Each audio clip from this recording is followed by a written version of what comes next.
नमस्कार मित्रांनो, कालच्या व्हिडिओवरून तुम्हाला प्रश्न पडला होता की नाही की युवन कुठे फिरायला गेला आहे.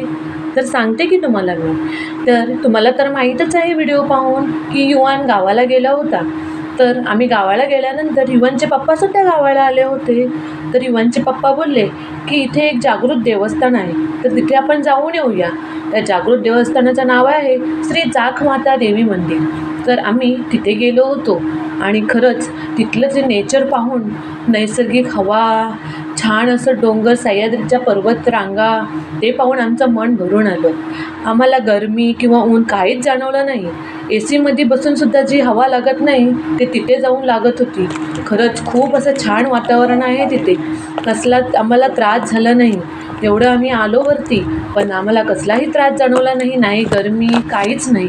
खरंच खूप छान वातावरण होतं तिथे. तुम्हीसुद्धा कधीतरी जा असं मी सांगेन. चढायला छान पायऱ्या होत्या. तर एकदा तुम्ही पण भेटा. पुढच्या व्हिडिओमध्ये दाखवते अजून.